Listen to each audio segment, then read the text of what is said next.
Your mic if it works. Sorry for the connection. Hi.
Good morning to all our distinguished invitees and to the audience for joining us in this webinar on water, food, and climate change in COP26, what was expected and what was achieved. My name is Cecilia Tortajada, and I am Professor in Practice on Environmental Innovation at the School of Interdisciplinary Studies, University of Glasgow. In our webinar today, discussions will focus on the extent to which COP26 succeeded in addressing water and food security issues. I would first like to introduce Professor Sir Anton Muscatelli, Principal and Vice Chancellor of the University of Glasgow, who has very kindly accepted our invitation to join the meeting today. An economist, Professor Muscatelli's research interests are monetary economics, central banking independence, fiscal policy, international finance, and macroeconomics. Anton advises the Scottish Government on the National Strategy for Economic Transformation and is a member of the advisory group for Sir Paul Nurse's review of the UK's research, development, and innovation organizational landscape. He currently chairs the Commission on Economic Growth for the Glasgow City region. Professor Muscatelli, thank you again for accepting our invitation to address our audience today. Thank you, Professor Tortajada, for that very kind introduction. And it's my very great pleasure to welcome you all today for the first session of this new global webinar series on water and sustainable development, developed by the University of Glasgow through our School of Interdisciplinary Studies in Dumfries. Today's seminar will focus on water, food, and climate change in COP26. As Professor Tortajada said, what was expected, what was achieved. And you are in for a great session, I think, with a truly stellar lineup, with colleagues joining us from South Africa, Japan, Germany, and Scotland. And I know Cecilia will shortly introduce the speakers, but I personally thank all the speakers for joining us today. It's a real pleasure to have you all here, at least virtually, at the University of Glasgow. The objective of this webinar series is to provide a platform for discussion on current and future sustainability and water-related problems and potential solutions from across sectors and across disciplines. We're now 4 months on from the COP26 conference, which was held in our city of Glasgow, when world leaders came together to make commitments to reach net zero and reverse the impact of climate change for the sake of our planet. And whilst many issues were discussed under the umbrella of climate change, I think it's accurate to say that the climate crisis is a water crisis as well. And I say this because water is central to everything we do and how we live as human beings. For example, we've seen the impact of droughts and floods on vulnerable communities, and the Intergovernmental Panel on Climate Change report published last year declared that changes in the planet's water cycle are some of the most critical expressions of climate change. To achieve a fair and just transition, we must consider the communities who live alongside our oceans, our seas, rivers, and wetlands. Nature-based solutions must play a vital role, and I know colleagues led by Professor Fabrice Renaud in Dumfries have been doing important research through the Living Deltas project, which works with communities living alongside river deltas in Southeast Asia to understand the impact of climate change on food insecurity and environmental degradation of deltas. Researchers from this group are also working to develop nature-based solutions linked to indigenous mangrove systems in these deltas. And of course, we cannot reach net zero without recognizing that water is central to protecting some of the largest carbon sinks on Earth through our wetlands, oceans, and forests. Water is the lifeblood of our communities across the globe. And in a world where we rarely agree with one another, especially at this critical time in geopolitics, perhaps the interdependency that we share for our water systems can act as a collective incentive for us all. We all want to rid our oceans of plastic. We all want to ensure food security and clean water sources. And we all understand that without the health and sustainability of our water resources, we are in really grave trouble. And so perhaps by focusing on water solutions to the climate crisis, we are incentivizing governments, corporations, and communities to work together to deliver a fair and just transition to net zero. Indeed, from our perspective in Glasgow in Scotland, water is essential to our identity. Scotland has around 19,000 kilometres of coastline, which makes up approximately 8% of Europe's coast. Our rivers and lochs hold 90% of the UK's surface freshwater, but cover only 2% of our land area. And we have some of the world's cleanest drinking water, with 99.1% of public drinking water of a high quality, one of the highest rates in the world. Not only are we rich in water, but our overall natural capital is worth £273 billion. Our water is not just of great importance to our natural heritage, but it is also a precious economic resource. And in Glasgow, our relationship with the River Clyde has always been crucial to our success, our development, and even our identity. Even the coat of arms of our university and of the city of Glasgow links back to the Clyde, or at least its marine life, as it features the 4 miracles which were associated in legend with St. Mungo, the patron saint of Glasgow, one of which saw the saint miraculously retrieve a gold ring owned by a queen from the mouth of a fish in the river Clyde. The Clyde has sustained communities during the Roman occupation of Britain and then the 19th and 20th centuries. The Clyde during those centuries was one of the world's great centres of industry, synonymous with shipbuilding and heavy industry.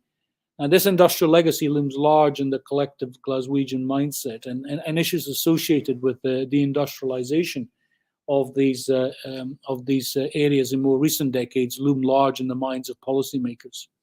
So at every stage in our city's development, the Clyde has been central. In many respects, Glasgow has not developed on the Clyde, but has been developed by the Clyde. And this will continue to be true in future. Our Scottish Government's Clyde mission has ambitions to use the Clyde to drive sustainable and inclusive growth for the city, for the region, and for Scotland, unlocking the potential of the river for economic development. Thus, having hosted COP26 in our city and having the River Clyde rooted in our heritage and culture, it's fitting that the University of Glasgow has sought to improve public discourse on water, and indeed on the wider themes of food, environment, and climate change. I'm really delighted that this seminar series is offering an opportunity to bring together leading academics, senior policymakers, heads of organizations from across the world to discuss sustainable solutions and to raise awareness of the importance of global water security. So without further ado, can I thank all colleagues involved in the organization of today's event and the upcoming series of events. I hope that you'll all enjoy today's session. I hope that you'll be able to join us for the wider Water and Sustainable Development series. And can I now hand over back to you, Professor Tortajada, to introduce our first speaker of the day. Thank you very much for being here, and thank you for organizing this seminar. Professor Muscatelli, thank you very much for being with us today. And I would now like to introduce our first panelist. And I would just, it's a great honor for us to have these 4 scientists with us. The first one of them is Professor Joachim von Braun, Professor von Braun is a distinguished professor for economic and technological change at Bonn University Center for Development Research. His research is on economic development, science and technology policy, poverty reduction, food and nutrition security, agriculture, resource economics, climate and trade. Professor von Braun is president of the Pontifical Academy of Sciences of the Vatican and of various academies of sciences. In 2020 and 2021, he served as chair of the scientific group for the Food Systems Summit 2021 of the UN Secretary General. Professor von Braun, the floor is yours. Thank you for the kind introduction. I want to share my slides.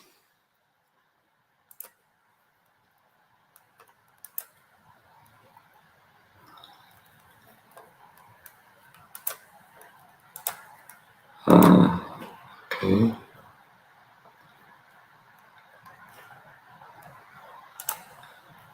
Can you see it?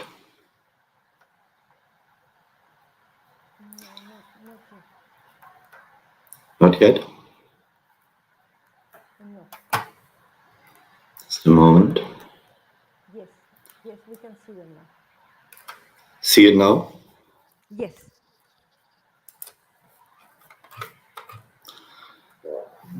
I will speak on enhancing climate resilience, more attention to food and water systems. Let me thank you up front for the kind invitation. I'm impressed by the introductory remarks of Sir Anton Muscatelli. Professor Asit Biswas, thank you for the invitation. I have followed the preparations of COP26 in Glasgow quite carefully. Partly from a perspective of as a scientist, but also from science and faith organized by the Vatican, bringing all world leaders of the different religions of the world together on the climate agenda programmed by the UK and Italian government. So I think COP26 had impact on mobilizing communities beyond the traditional climate communities. Of course, we draw back to the Paris Agreement. Paris Agreement is considered a success, but so far the developed countries did not live up to the commitment to provide the finance for adaptation. COP26 was an opportunity and has delivered on certain commitments, but it was lacking water, agriculture, and food attention. We should be fair. COP26 generated attention to our themes before us today, but fell short on specific commitments, on substance. So there is more to be done. But there were new coalitions formed. The Water Pavilion, I think, was successful. The Methane Pledge relates far beyond into the future. Textual analysis of the final Glasgow Climate Pact is rather depressing when we look for the words water, food, or land, or agriculture. They are not in the Climate Pact. On the right-hand side of this slide, you see the most frequently used words, agreements, parties, and so on.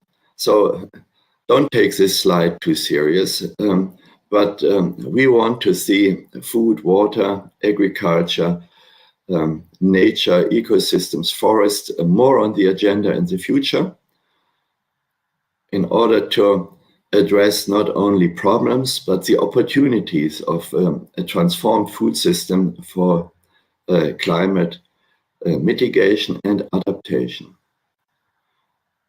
Last year, there was also a United Nations Food Systems Summit. COP26 and the UN Food Systems Summit did not connect well. Food, water, and resilience of people, thereby was more neglected than necessary. It was an opportunity to connect strongly between COP26 and UN Food Systems Summit.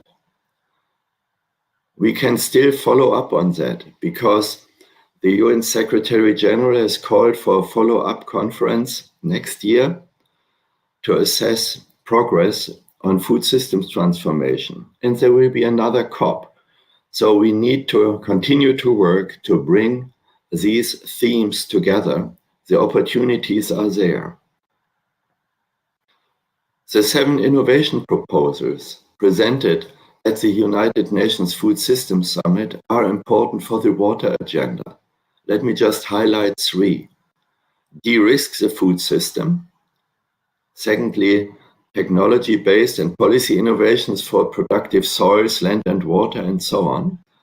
And innovations for sustainable fisheries, aquaculture, protection of the coastal areas and oceans. So Anton just mentioned the tremendous opportunities of mangroves. Now we need to more focus on climate resilience. We can no longer rely on climate mitigation in the coming decades. Adaptation to current weather extremes and other related climate risks are upon us. Resilience is central for the welfare of vulnerable populations, about 3 billion people. Food and water are central to their well-being. We must bring resilience investments and finance and not just resilience talk to center stage of climate summits. But we must keep in mind that resilience may fail when mitigation is not happening. All this needs a systems perspective. Climate, energy, food, and water systems need to be in our perspective. Drinking water in the system, groundwater in the system, the focus of this year's water days. Groundwater in trouble, closely connected to climate threats. Agriculture water use inefficiencies must remain a focus to overcome. Water-related infrastructure and people at risk needs to gather a lot of investment for resilient infrastructure. And we must not forget the oceans under climate threat. The heat is stored mostly in the water. Look at what's blue in this graph and what's brownish. The blue part is where the heat from climate is stored in the oceans. We must address climate change impacts on hunger. The correlation is strong. We know that. That requires country level and sub-regional level action in partnership with the affected countries. That requires investment. The expectations for COP27 in Sharm El Sjeikh, the Africans COP, are that adaptation and adaptation finance will be at the center stage, building on the IPCC assessments. We need to have common integrated solutions, moving beyond separate water, land, biodiversity, food and nutrition communities, and form systems-based alliances. We need to be looking at climate change solutions from agriculture, soil and water lenses, but bringing it in the system together. And make water, food, agriculture an explicit and prominent part of Glasgow Sharm El Sjeikh work program on the global goal on adaptation. It can be done. Thank you. Thank you very much. Thank you for such an exciting presentation, insightful. There will be the presentations of the other panelists, but Professor von Braun, if you could please start thinking on my question. I would appreciate if when we come back to you, if you could discuss further these opportunities to transform food systems within a framework of climate change, and that is very badly needed. Thank you again. Thank you. We will now go to Dr. Barbara van Koppen. Barbara, thank you very much for joining us. Barbara is Scientist Emerita at the International Water Management Institute, based in the Southern Africa office in Pretoria. Barbara leads multi-country action research in Africa and Asia on community-led water services for multiple uses and on plural water law from a gender and human rights perspective. She's lead author and editor of 5 books and co-author of over 150 international peer-reviewed publications. She serves as member of the board of the Water Research Commission in South Africa and the steering committee of the Global Water Partnership. Barbara, the floor is yours.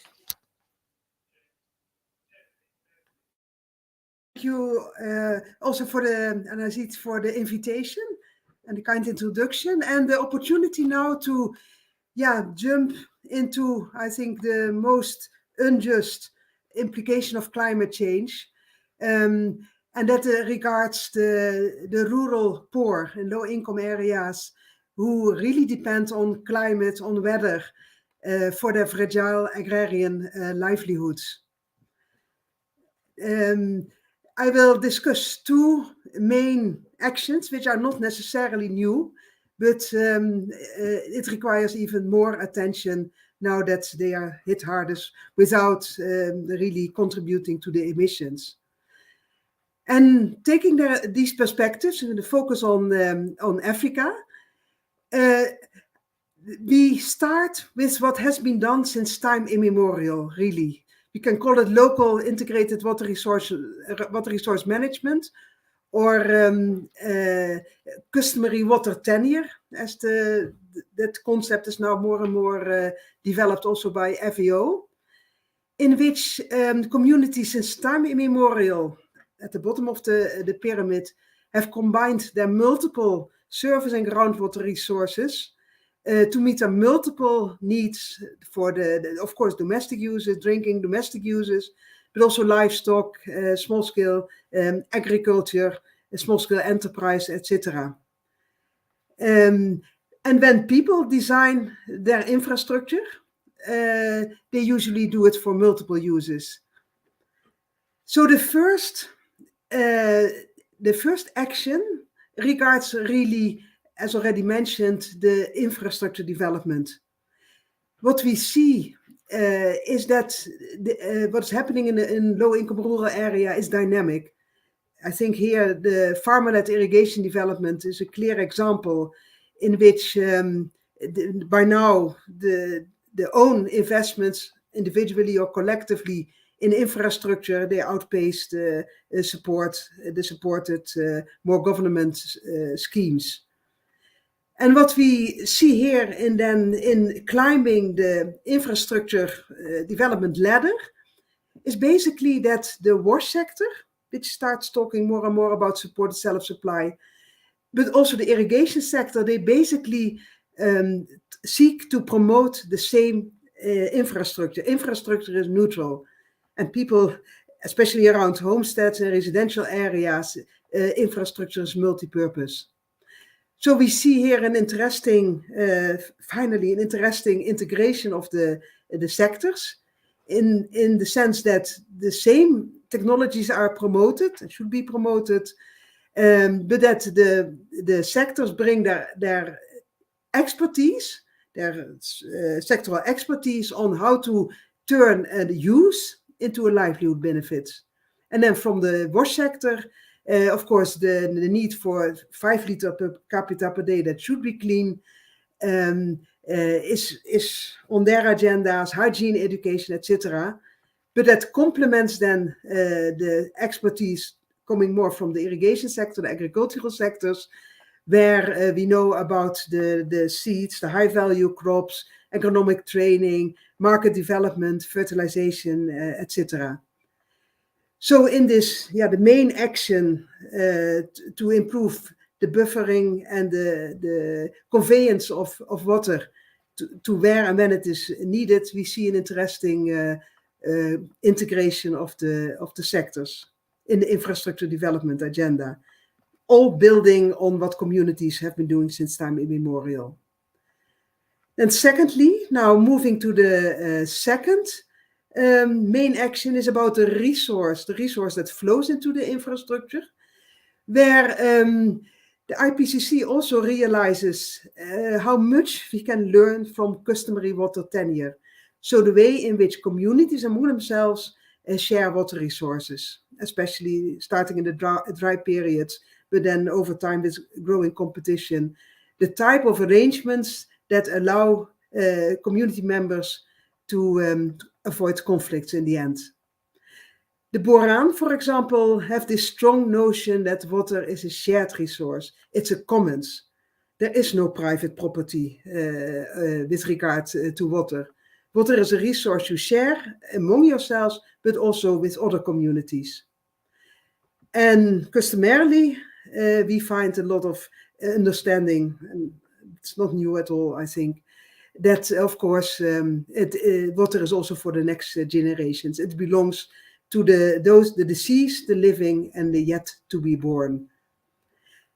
And then when we unpack this customary water tenure in more detail, we find interesting notions that everybody who's born, by being born in a community, you are entitled to the land, the forest, the grazing lands, and the water resources. There is a notion of the right by birth to nature's resource. Of course, infrastructure investments are an effort, so one creates hydraulic property, but not again exclusively, but yeah, stronger entitlements to compensate for the efforts. And there are conflict resolution mechanisms in the race to the top for surface water, and also in the race to the bottom, as you see more and more for groundwater.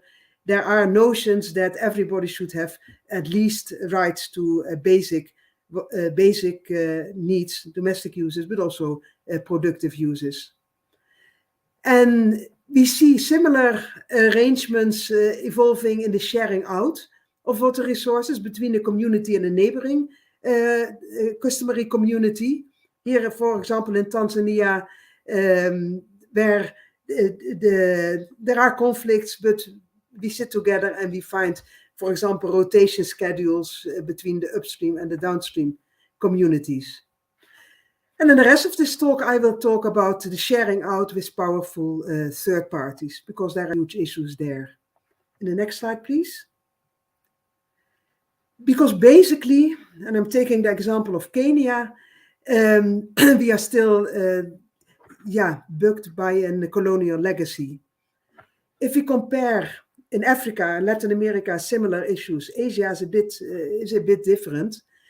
But if we look at the water laws, are really the most drastic water grab in history, in the sense that the colonial powers came and vested ownership, not sharing, but ownership in His Majesty the King of England in this case.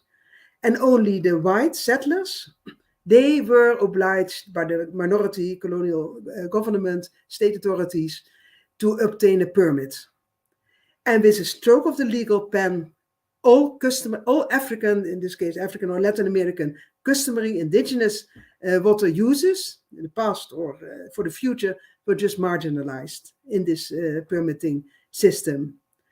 And unfortunately, with the IWRM of the 1990s, water legislation was seen as an important ingredient, which it is, but basically it revived these colonial laws. Ownership shifted to custodianship of the government, and then suddenly, not only new water development, but all existing water users were obliged to apply for a permit. Of course, logistically that was impossible, as the Kenyan government itself immediately recognized by differentiating between the big D users and the tiny A users, and there in between. And they really focus their regulatory powers of undersourced water authorities to regulate the few big D users. But being exempted from that obligation, as happens in all legislation, for the tiny users, you don't need you don't need to be to apply for a permit, but it means that you are invisible. And interestingly, there is a whole debate now. But yeah, Kenyan water law, your land law says that recognizes customary land and says water is pertinent to that land. So why do you still have a water law that says it's only legal when you have a permit? So there are huge issues on the integrated nature of customary resource tenure and the siloed laws. Next slide, please. So taking this example of Kenya as to illustrate the issues at stake, basically what we see is that the permits till today still allow the few large-scale users to fill a form and then get an entitlement to often even to a tradable commodity of this importance. So if we look at, for example, in South Africa, the inequalities between the formal large-scale users and the majority of small-scale users is enormous. It's a Gini coefficient of 0.96. And we find similar huge inequalities in terms of the volume of water use, really concentrated among the few. And that is then the whole debate that has now also been picked up in the media. We really have to address this colonial legacy. And then my last slide, please. And that is then the proposal to finally recognize the inequalities and target the regulatory permits, not as an entitlement, not a tradable, but to the few big users with strict conditions. And if there is no water left, then you can't invest anymore. Foreign corporate sectors, etc., they have to stop imposing investment contracts in which they can oblige governments to provide water, whatever even the national legislation is. These practices have to stop. And then finally, to take a bottom-up approach, a rights-based bottom-up approach in which the customary water tenures are recognized even as a priority. They really provide basic livelihoods historically, etc. That should be recognized as a priority. And then at the most bottom of the pyramid, that the water resources that are needed, not only for the right to domestic water users, that is well recognized. The water resources needed for the right to water for drinking or domestic users is well recognized, but also to add that water that people use at their own cost or for self-supply, even for the infrastructure, that should have and that helps to realize the right to food should have the highest priority possible in water resource allocation. Thank you for your attention. Thank you also for your presentation. It's a different topic. Complementary topic is rural communities where there is unfortunately much inequality. But you mentioned several very important aspects, the self-supply water ladder. At the end, what is called adaptation is what communities in rural areas have had to do always, because you have to find your own solutions in the absence of legal or institutional framework that supports you. And if in addition to this governance that doesn't always support the rural communities, in addition to this, we have climate change. So how much, and I will come back to you with this question, so that you can discuss it more a little bit, please. How much can meetings like COP contribute to it? Or we can't? Or is it more of an awareness dialogue with societies and with governments? Or can we, with these large meetings, come to the people who suffer of more inequality? I think that is a very important topic, and I will come back to you when we come to questions and answers. Okay, thanks. Thank you. Our third panelist is Professor Taikan Oki. Professor Oki is a special advisor to the president of the University of Tokyo, very distinguished institution. He's also professor at Graduate School of Engineering at the same university.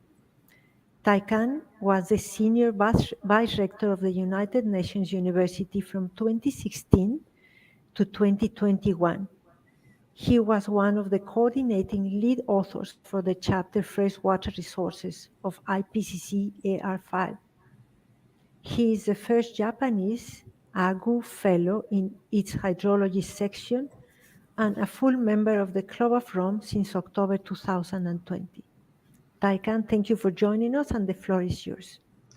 Thank you, Cecilia. And Asit, thank you very much. And thank you, University of Glasgow, to invite me to have a talk in this event. So let me share the screen and give you some idea what I'd like to know. Okay.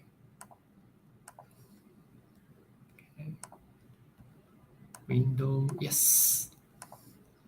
I hope you can see. And now I'm accessing not from Japan, but from Dakar, Senegal, that there is the World Water Forum 9th, and we have been discussing about that how we can make the situation better.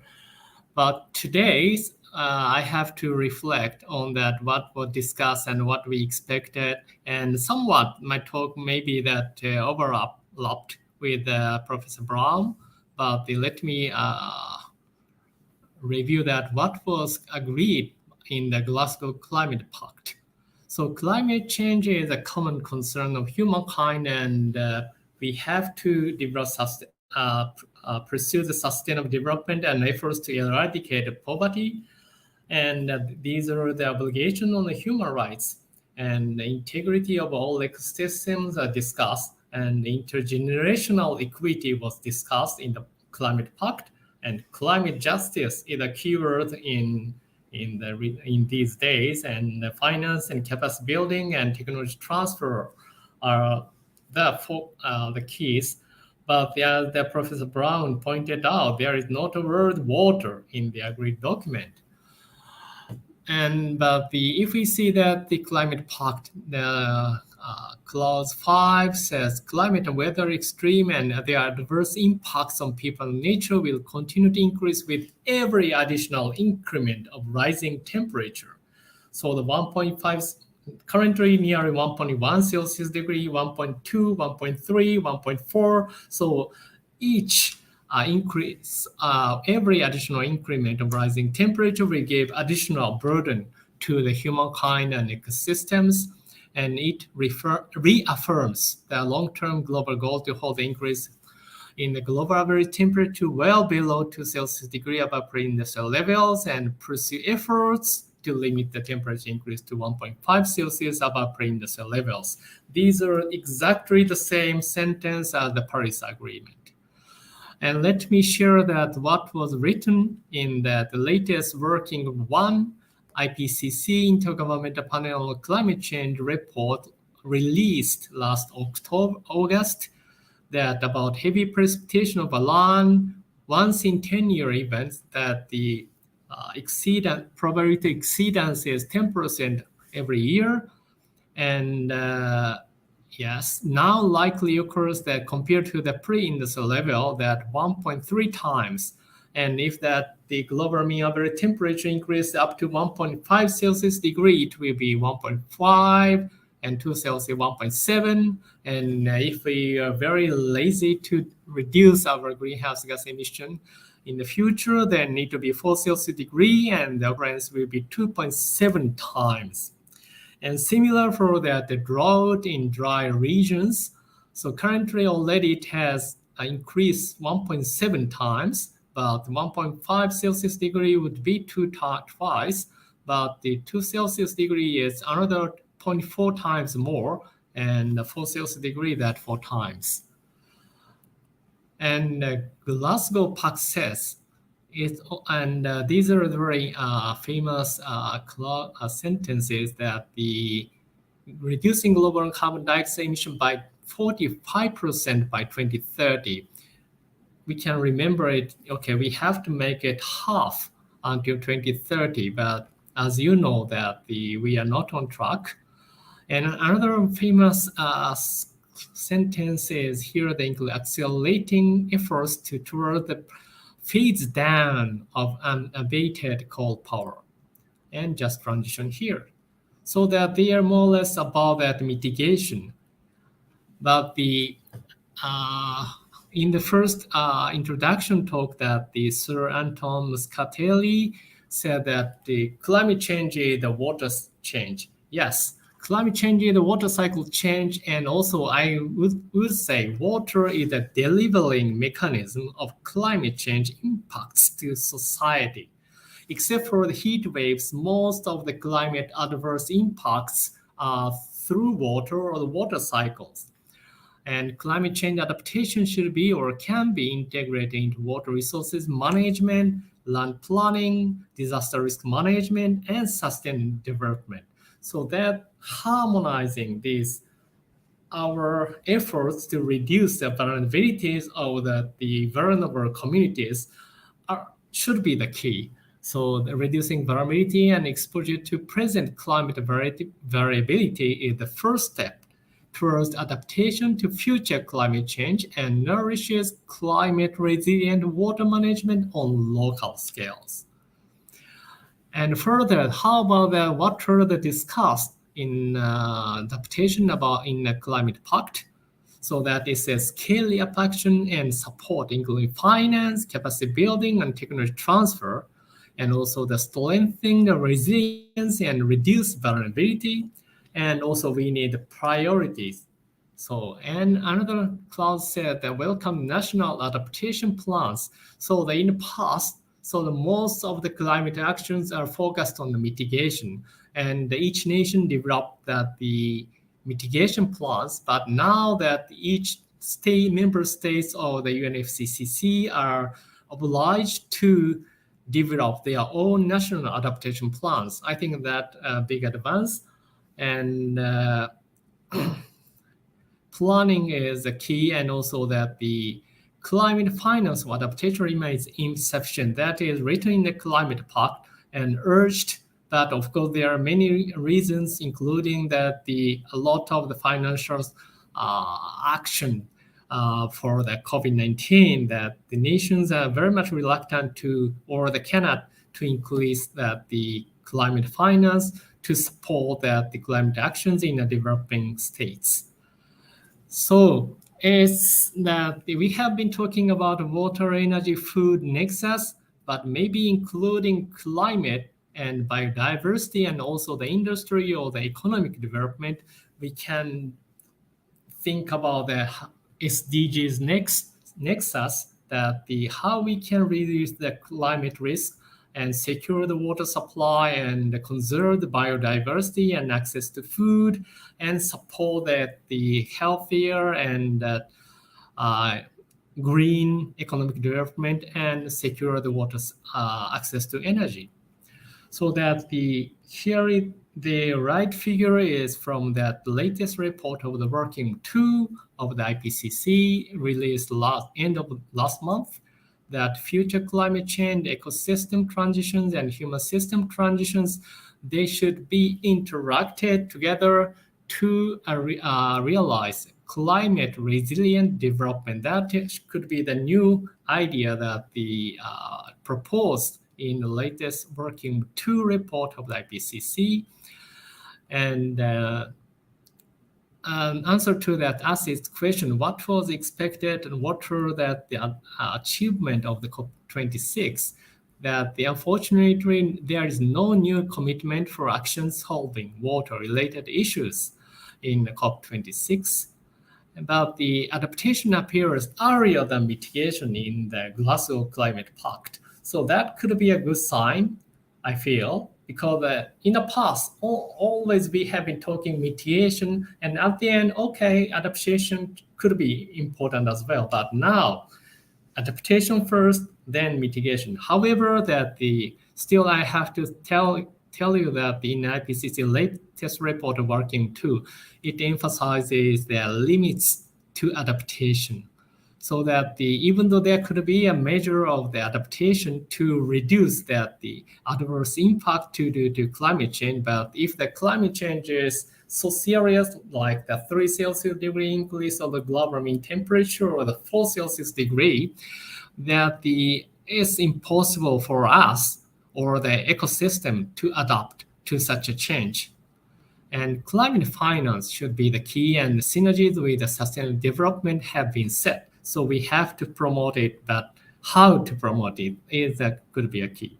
And voluntary action may not always happen in times as we envision, but the hope is still great, I would say. So thank you very much. These are my ideas to share with you today. Thank you. Taikan, thank you very much for your comments. You presented very clearly that water, as you mentioned, is a delivery mechanism of climate change impacts. And there is indeed an SDG nexus. And the fact that water has not been considered in the big meetings except for water meetings, then that presents itself a limitation. So when I come back to you with questions also from our audience, would you mind also discussing where do we go from here? There will be hopefully more COPs, but if we continue without including water, we are missing a very important element to try to reach this climate resilience. So if you could comment on that after our next presentation, please. Thank you very much. Thank you. Now our last panelist of the day is Professor Asit Biswas. Professor Biswas is a distinguished visiting professor at the University of Glasgow.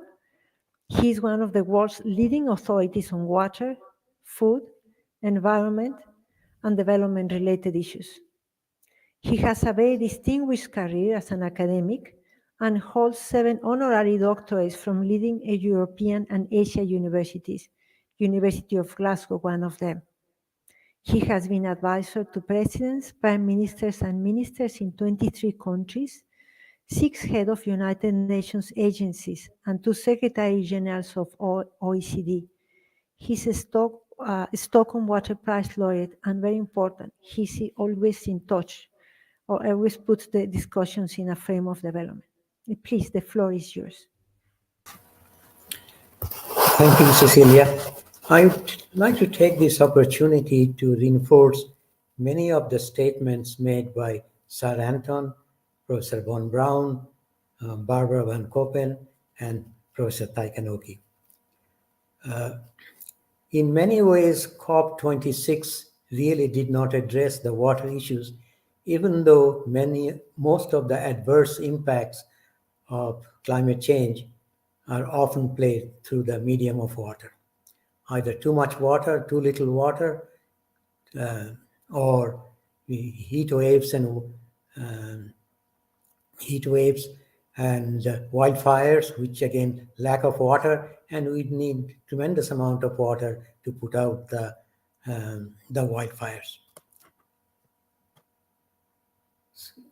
Basically, what I would like to stress here today is that when we speak of climate change, we tend to think, the climatologists or discussions on climate change tend to think climate change is the only pressing issue the world is facing.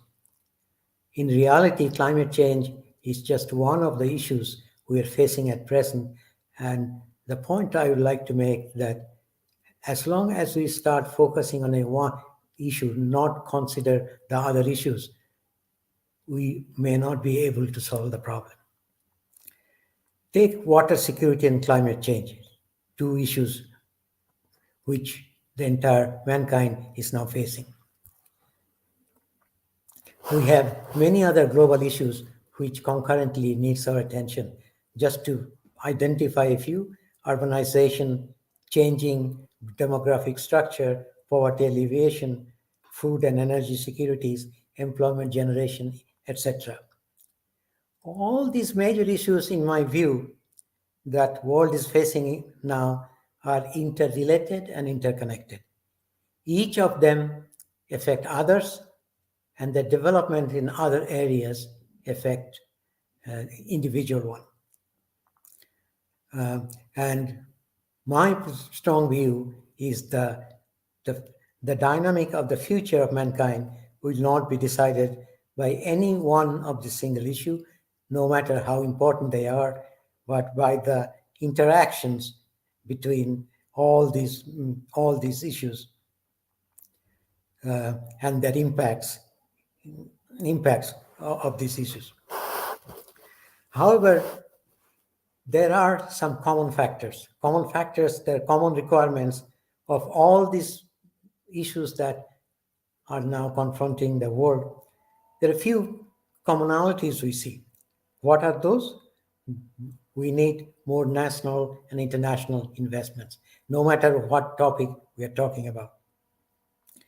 We need to increase very significantly advances in research and development efforts that will result in more efficient and cost-efficient technology, which could be used in the coming years.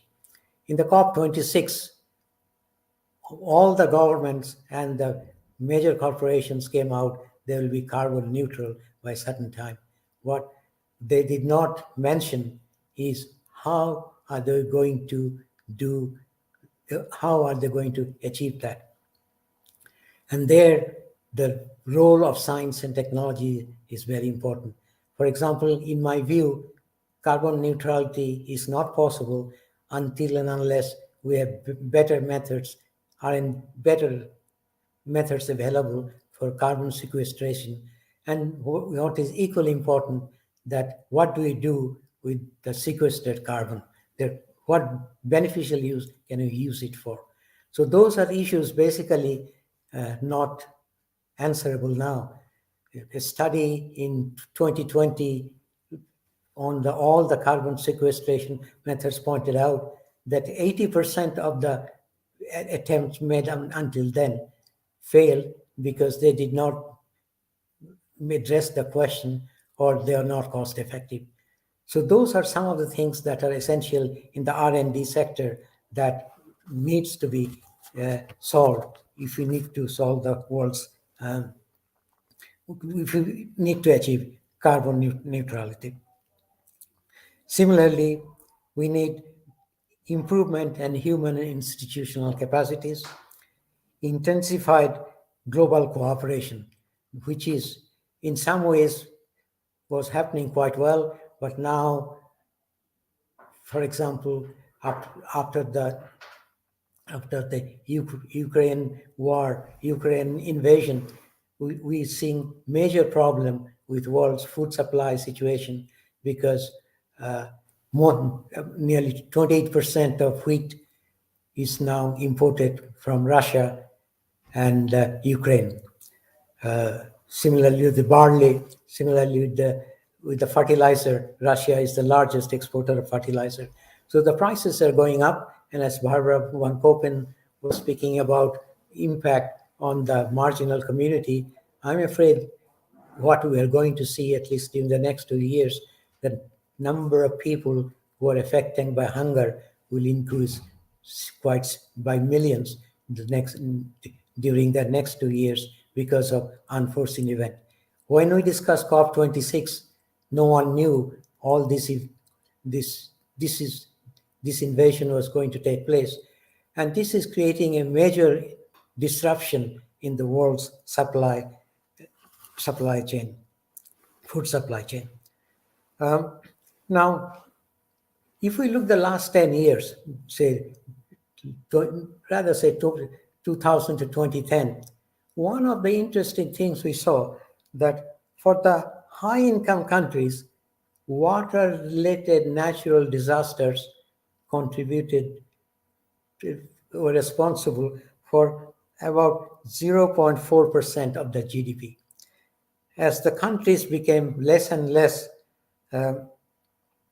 income-oriented, the extent of the damage due to weather-related disaster, water-related natural disaster, increased very significantly. To the extent for the low-income countries, it meant 1.8% of their GDP. And this is the study we have for roughly between 2000 and 2010. And a similar study between 2010 and 2020 would probably show that all these figures have gone up quite significantly. COP26, unfortunately, as all my colleagues earlier pointed out, did not consider water at all. As Professor von Braun pointed out in his textual analysis, the word water and food is not even mentioned once, and yet we need good quality water, good quality food for people all over the world.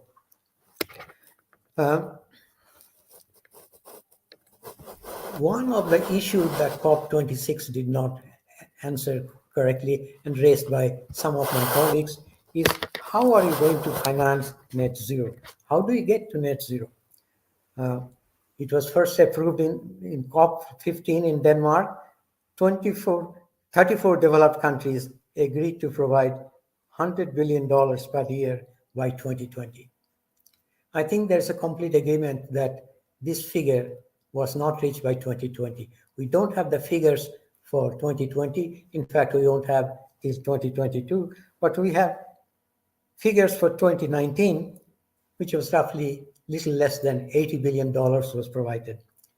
But what is interesting of this $80 billion that was provided, most of it came as a loan, which means the developing countries will have to pay back the money they borrowed.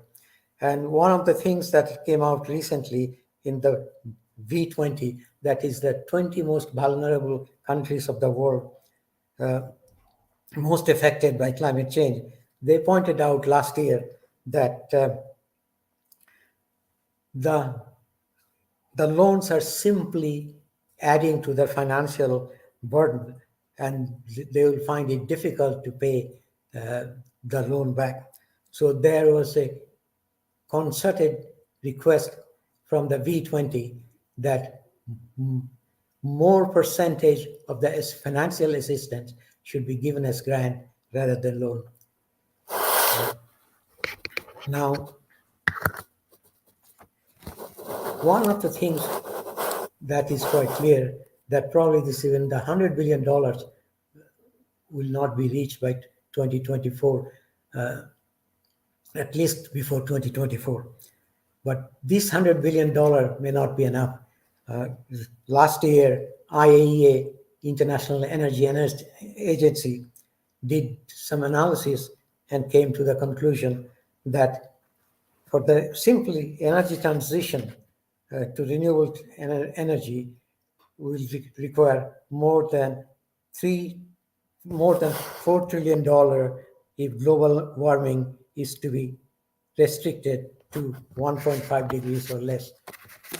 After the current situation, where I do not think, my personal view is the financing, which was not discussed very much at COP26, was basically something that has to be addressed more significantly. It was from Copenhagen meeting of COP15, it's been basically either reiterated or stated, but the fact is the funds are not been forthcoming. And given the COVID-19 costs and now the other costs of the war, I doubt how much of this funding will be forthcoming the next 4 or 5 years, which means we'll be going behind in terms of looking after climate change. So looking realistically at what may be possible, I'm afraid, as UN Secretary General Antonio Guterres said recently, that keeping global warming to 1.5 degrees more than the industrial age is now in intensive care and doesn't look like will be achieved. So that is something we have to think very, very seriously about. And about the water, one of the main problems with water and climate change is we're really, in fact, sitting in a silo. Taikan is now at the World Water Forum in Dakar. I'm quite sure, Taikan, what is happening at the World Water Forum is everything is about the water, only water professionals. You won't see very many food professionals or the climate professionals or energy professionals talking to that. But the world's problems are all interrelated. And unless we start thinking about how do we coordinate all these global problems together, it's a monumental task. I do not see any good solutions. And there's no question in my mind to conclude that water is not at the top of the political agenda anywhere in the world right now. And unless this changes, I do not see how we can solve the world's water problems, world's climate change problems, or impact through climate change on water and consequent droughts, floods, wildfires, etc. So we need to start rethinking about redefining the problems, how to handle it. Sitting in a single silo of water, sometimes I feel we water professionals sit in watertight compartments and then preach integration. That has to change, but I don't see any sign of it changing. Same goes in the food experts when they make, most of them are food specialists. I don't see, I was an advisor to the FAO's Director General for 12 years. I don't see very many water experts mingling with the food experts to speak. How do we coordinate all our activities to solve the future problems? So the future, in my view, the future problems can only be solved looking at all these issues from a interdisciplinary, multidisciplinary, multi-sector as multi-issue problem. Otherwise, we'll be making improvements perhaps in one sector, but that improvement may mean cost or major disimprovements in the other sectors. With that, I'll stop for the time being. Thank you very much for your presentation. And after the discussions, if I will come back to you with a question, please. If issues around water, if they are considered as beyond the scope of 20 of COPs, in this case of COP26 conference, that should focus only on climate, and that may be the reason why the topic of water has not been discussed. Should it be made specific for the next COPs? That is not only, COPs are not only about climate, but climate and other resources. Thank you.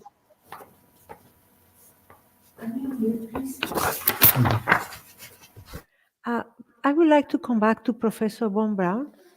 And again, thank you to all the panel members for all the reflections, which are very important. Professor von Braun, would you mind sharing with us this? How do we go about the food system? It is a very complex task, not impossible, but it's a complex task. How do we go about it? Well, you are right. A food system is a complex system. And I couldn't agree more with Professor Asit Biswas that we have to think in system terms and not in silos. This was the first United Nations Food Summit, which was not called a food or hunger summit. It was a food systems summit last year. And it paid attention to water. It did pay attention to climate change, but at a higher level, asking the question, how does a food system need to look like to serve people and planet, planetary health and people's well-being? And that's a different framework than asking how can the food system adapt or mitigate climate change. We must not forget that the food system, as it currently is, contributes about 1/3 of greenhouse gas emissions. 1/3 about greenhouse gas emissions, directly and indirectly. It's large, larger than any other sectors. We need to come to solutions, and that's what you asked for. We need a change of mindset and a changed sense of sharing, because it costs money to transform the food system towards sustainability and resilience. And action needs to happen in two areas. One, innovation, and secondly, behavior change. In innovation, we need to focus on productivity, energy efficiency, plant breeding, productivity of water, land, and labor. And we must provide the incentives for carbon farming. Carbon farming so that agriculture becomes net zero or even positive in sequestration. On behavior change, we need people behavior change and policy behavior change, addressing waste, addressing the carbon intensive consumption patterns of animal products, shifting to healthy diets. To start with, we need to recognize the true costs of food and the true cost of water, including all external effects, the indirect effects. In the market, the food system costs about $9 trillion per annum. But the environmental externalities are also, including climate, also about $9 trillion per annum. And the health externality is about 11 trillion. So this does not make economic sense, how we live. That's why I say we need a change of mindset and behavioral change. The good news is the concluding action statement of UN Secretary General after the Food System Summit had science written all over the place. Of the 3 pages, 7 times science was mentioned. We can get behavioral change and innovation only through strong investments in innovation that is driven by science, social science, and natural science. These would be my main propositions for the way forward. Most fundamental is we need to share. Professor Biswas rightly pointed out that currently the food system is in disarray, in crisis. So we cannot just talk about long term. We need to deal with the hunger today, the growing hunger today. The G7 and the G20 must address this now, cannot be postponed.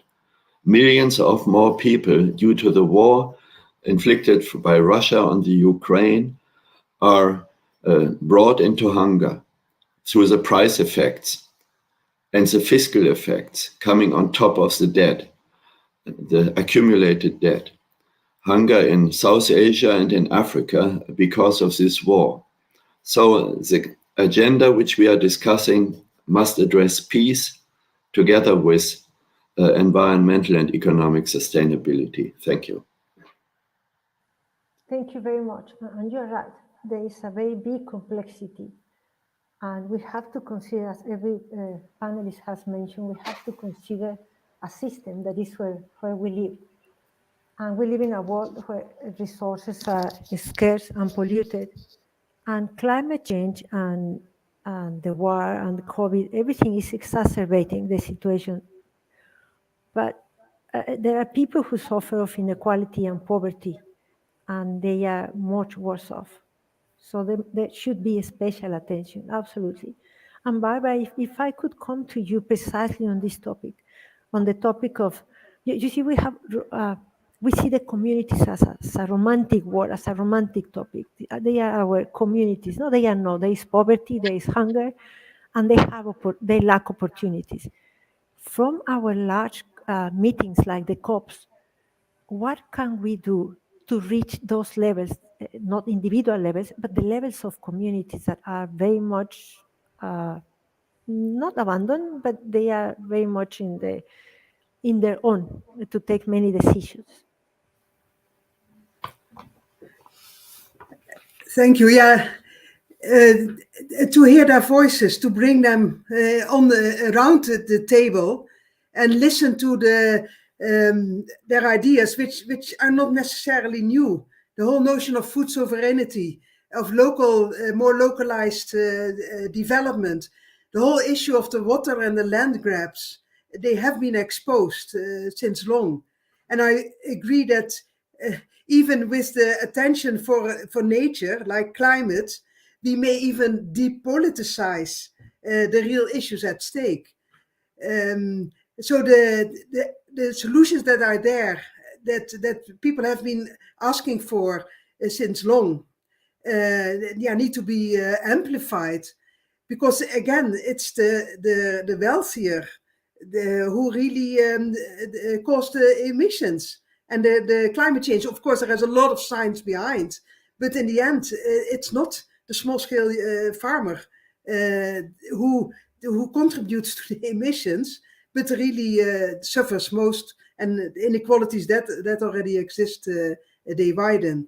So to conclude, I was glad to hear that the IPCC now starts listening better to indigenous communities, to indigenous knowledge, and realize that we can learn a lot of human values about sharing resources as a commons, for example, from indigenous communities. And then the only caveat is, let's not romanticize indigenous knowledge either. And let's not say, oh, the perspective of development through infrastructure. Of course, I, as a water person, I of course, climate change is manifest in changing water availability and variability, etc. But let's not forget about the developmental agenda and poverty eradication agenda. Then we talk about indigenous communities. They need infrastructure to buffer for the variability and to bring the water where it is needed. So, yeah. And there is no blanket. I think we can't talk about we should do this and that. My position is so different from the poor, and we need to really start getting the poor on the table, around the table. Thank you very much. And with these thoughts, Taikan, where do we go from here to our next COPs that we hope they will continue being organized because a global dialogue is necessary? Where do we go? What else do we need?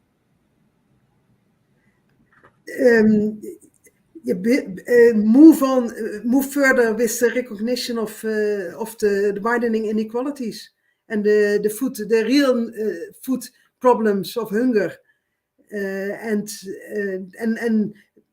develop the solutions that generally exist from the one hand, and on the other hand, well, for example, avoid that the wealthier, the corporate sector, the wealthier people, that they have realized how important the buffering and the storage of water is, and that they start even further investing in infrastructure without even thinking about what it means for the downstream poor people or the people who share the groundwater resource. For example, then in the groundwater, the competition for water becomes even clearer, in the sense that the deeper tube wells of the wealthier, they can deplenish the groundwater, the aquifers, and the smaller shallow wells that people make even from basic domestic uses run dry. That issue is hardly on the agenda as yet. Thank you very much, Barbara. Taikan, could we please go with you so you can share your thoughts with us? Me? Okay. You asked me that how we can depart from the SDGs nexus. Well, I'd like to address that we have been discussing climate change impacts and Ukraine-Russian war on the people. And I think that the vulnerable communities, unfortunately, that almost, common, against the climate change, COVID-19, or the natural disasters, or that the water access, energy access, and adverse impact from the Ukraine-Russian war. So what we should do is that to reduce their vulnerability and increase the resilience in these communities. So in terms of that, that climate change adaptation can be a good solution for that access to safe drinking water, or that the securing the water for the many purposes. And I think a question in Slido that why is there such a vague approach to addressing water management issues directly in international agreements? I think that even that climate change, that is a worldwide global issue, but the adaptation measures are varies location and location specific. And there is no one fits all adaptation measure. And we need to tailor-made of the adaptation in each location, because the climates are different and people are different and cultural historical backgrounds are different. So I think that still that the climate change adaptation and water security development can have a lot of synergy between them, and that should be the similar for the disaster risk reduction. So that's I wanted to emphasize and complement to my speech. Thank you. Thank you. And Asit, coming back to you, there was this very interesting question where issues around water is seen as beyond the scope of the COP26 conference, which should only focus on climate. Should we be more specific on the focus of the COP? Right from the beginning, it's been my strong view that there is a complete disconnect between the climatologist and the water scientist. And the disconnect is the way we look at the problem. If you look at the COP26 or all the COPs before, discussions are how much the average temperature may go up, how much the average sea level might go up. But in water, average doesn't mean anything.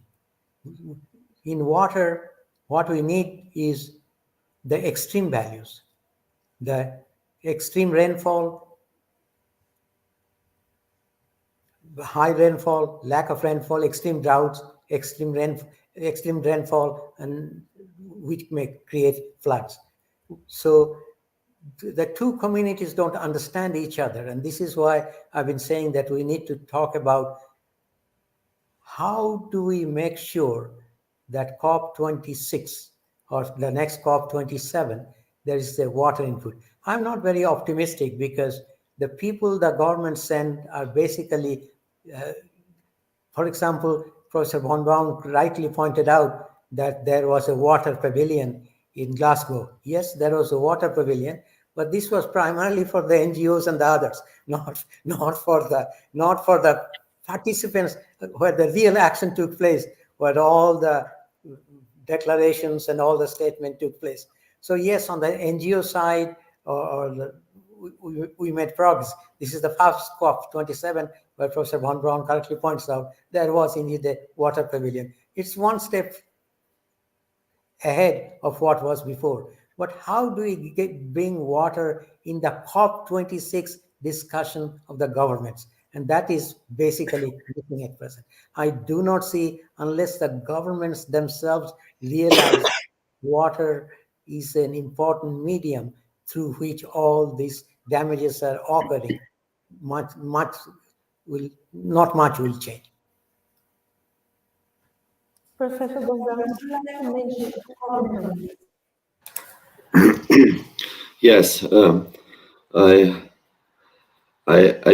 would like to comment because I share this perspective as well. And let me connect it also to one of the questions which I see here in the chat box. There is written, is water a national resource rather than an international resource? How do water-rich nations share this resource equitably with water-scarce nations? Well, it's an absurd situation which we have currently. If you look at how implicitly water is traded through the water content of traded commodities. The water-rich nations, the rich nations of this world, import implicitly a lot of water from water-scarce nations, not only through food and feed imports, but also through raw materials whose mining require quite a bit of water. So Europe is a leading net water importer from water-scarce regions. We need to bring these facts out, that we have an absurd, unfair, unsustainable situation. So we need to bring together not only the folks which relate to water and climate, but we need to bring the ministers of finance and the ministers of trade to this dialogue. The water community, I asked to address something which, in my opinion, has been neglected for far too long. That is, water is not water. Water is many different qualities of the liquid.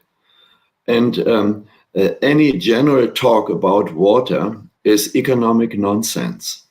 The costs of cleaning water and of managing a water system carefully in the various uses has all different price tags. I think thirdly, we need to engage with the activists of the youth and the not so young to make sure that a call for climate change policy pays attention to what climate risks, as Professor Biswas just mentioned, means for people. The 5% of risk that we will have a largely uninhabitable world in 30 to 40 years means the same risks as every 20th airplane falls from the sky. And would you fly that plane or would you travel with that? No. So I think the concept of risk can be communicated, and we all have to do that. Thank you. Taikan, would you like to comment on what Professor von Braun just mentioned? Well, may not be directly related, but I would think that we are talking about how we can raise attention to that water issues from policymakers and attract more investment from the private sectors. But I think that if these people are a little bit attracted by for example, climate issues or the food issues or the energy issues, and invest to reduce the extreme poverties and provide support for the capacity development and financing to this vulnerable community, I think that's fine, because as a consequences that these people will have more resilience. So that I think that we want to solve the water issues, but the entrance or the entry points could be not only water, and there are a lot of synergies. And so that I think we should have wide-minded and have a more communication and collaboration with the other fields of the discipline people. Thank you. Thank you, Barbara. The last comment of the day. Would you also like to mention on this, to comment on this? Now, maybe a positive note that within the CGIAR, so IMI is International Water Management Institute, part of the CGIAR as IFPRI, Joachim, of course, that the efforts, well, imposed by donors to really start collaborating more, offered an opportunity to get water better mainstreamed across the CGIAR. And it was a hard work, but I think they did a good job in that. And of course, it remains a huge issue to overcome the silos.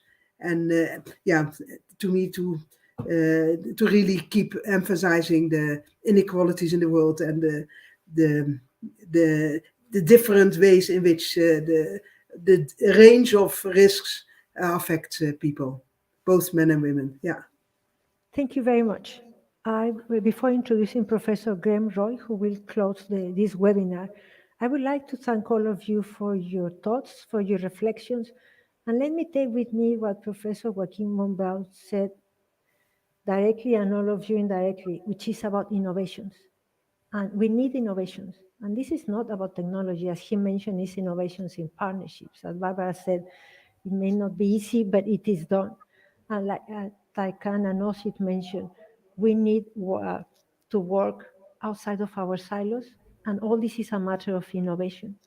So I would like to thank again all of you for joining us today. And I would like to introduce Professor Graham Roy to close the session. Professor Roy is Dean of External Engagement in the College of Social Sciences at the University of Glasgow and member of the Economic Observatory. So if we could have Professor Graham Roy to close the session, please. Great, thank you very much, Cecilia. And what a fascinating discussion and insights that we've had from this session this morning. And on behalf of the University of Glasgow, can I just thank all of the speakers for their participation and fascinating insights today. And just to echo Cecilia's point about, right at the end there, about the importance of not working in silos and working across multidisciplines is key to how we resolve the challenges and issues that we've heard today. And again, the importance also of, when there's lots of things going on in the world, that we focus on the long term and the big challenges that were discussed around COP26 and what we can do to really tackle these in the future. Professors von Braun, van Koppen, Oki and Biswas, and to Professor Cecilia Tortajada for chairing the session today. And my huge thanks to all of you for that. I think everybody who has attended this webinar today will have learned a lot from the discussions that we've had. This recording will be available on the University of Glasgow's YouTube channels, and we'll share a link on social media so that everybody can look back at it. As Anton outlined at the start, this is the first in a new global webinar series run by the University of Glasgow's School of Interdisciplinary Studies on water and sustainable development. We're keen to build on this, which is why we thought that we would have the first session on World Water Day today. If you're interested in finding out more about the school's environmental science and sustainability research group, you can find it on the School of Interdisciplinary Studies research pages. And our next session is going to be held at 10 AM UK time on Monday the 6th of June to coincide with World Environment Day, which is the day before. And we'll contact everyone who is registered for today with details near the time. In addition, just finally thanking the speakers and to thanking everyone for joining us today, I'd like to just finally thank the Glasgow team here who've helped run this webinar today. So Craig Nichol, Amy McCready and Linda Fraser for all their hard work in pulling together this session. And take care, everybody. We look forward to seeing you at the next webinar, and bye for now.